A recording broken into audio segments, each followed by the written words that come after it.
Adam A. Kuda here for the All Out Blitz. We're going to take you through some waiver wire advice right now. Quarterbacks, running backs, wide receivers, some defenses to stream, and some injury news. Let's dive right into it with some of the quarterbacks to pick up and consider. Ryan Tannehill's number one on the list. 7 touchdowns, 2 interceptions through 3 weeks. Now that Dolphins 3-0 record team is going to take on the Patriots in week 4.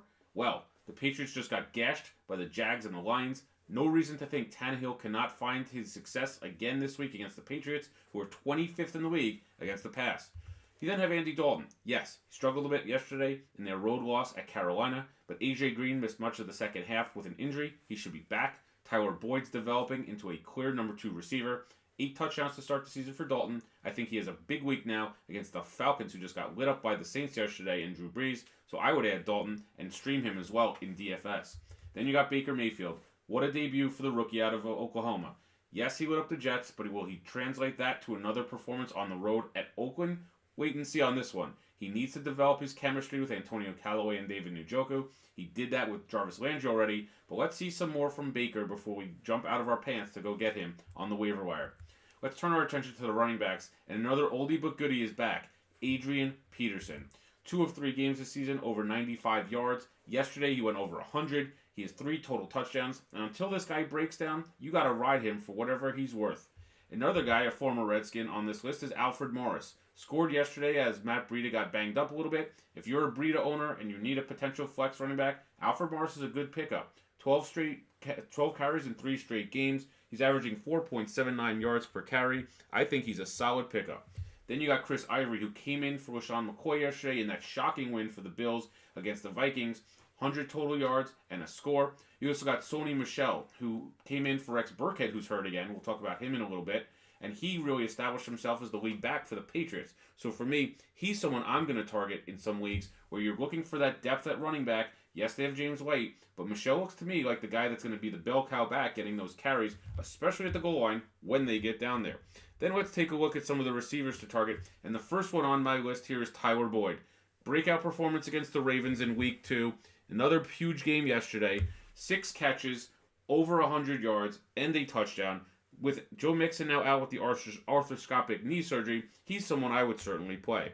Then you got Calvin Ridley. 3 touchdowns in this week 3 performance against the Saints. 4 touchdowns in the last 2 weeks. This guy's a playmaker. Matt Ryan loves throwing the ball. He caught passes deep across the middle, drew another big pass interference penalty in this game. So he's someone that you absolutely have to consider if he's still somehow on your waiver wire. Then there's Kenny Galladay. He lit up the Patriots last night. 2 of his last 3 games with a touchdown, went well over 100 yards in the opener against the Jets in that loss. I think the Lions are going to be playing from behind much of the season. He's a great option. And then another oldie but a goodie. How about Jordy Nelson, what he did yesterday? 6 catches, 173 yards and a touchdown. Obviously, he doesn't have that breakaway speed here. He couldn't get into the end zone, but a few plays later he did. So for me, he's a great play if you're going to look for someone to stash on the back end of your team. Maybe a wide receiver 3 or a 4. I think the Raiders are going to be playing from behind for much of the season as well. So if he's going to get a ton of those targets, he's certainly someone I would pick up. Then let's talk about some defenses and who you should play here. I do not believe that the Browns are as good as they are, but I also don't trust that Raiders team. The Browns, however, got Denzel Ward, their stud rookie, to complement now Baker Mayfield on the offensive side. So for me, the Browns are going to get a couple turnovers here. Derek Carr's just throwing it all over the place. They'll get some pressure on Carr, get some sacks. I like the Browns at this spot, even on the road in Oakland.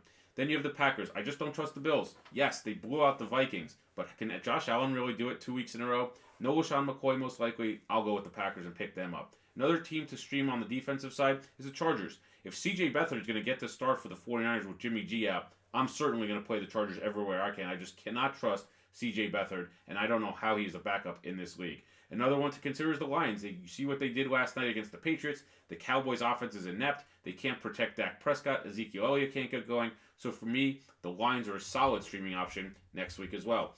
Let's look at some players to cut. Jamal Williams is a name that comes to mind. He had the opportunity of a lifetime to lead the Packers in carries this season.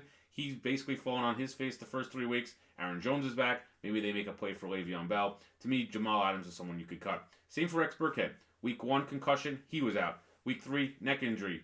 To me, goodbye. See you later. Sony Michel's going to take that job and run with it. Jimmy G, I'm sorry, bud. Torrey ACL, if that's the true injury here, he's going to be out for the season. So you could cut bait there and go with one of the quarterbacks we mentioned earlier. A few other names for you. Tyrell Williams. I think with the emergence of Mike Williams yesterday and that loss to the Rams with 2 touchdowns, Tyrell Williams is going to fall further down the depth chart. He's someone you could cut. And Doug Martin, I thought he had a huge opportunity to resurrect his career in Oakland, but Marshawn Lynch actually played pretty well. So for me, he's got to be someone you bench and cut. So, injuries. Always a problem in fantasy football. Evan Ingram, concussion before the season. Now he's got another injury. Check on him. That might be a serious injury for the Giants and a big blow to their offense. Then you got Jimmy G. Sayonara, my friend. We'll see you next season.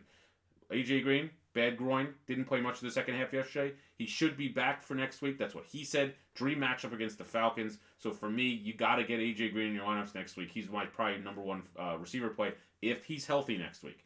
Then you also have LaShawn McCoy and Jay Ajayi, 2 star running backs, 2 starting running backs.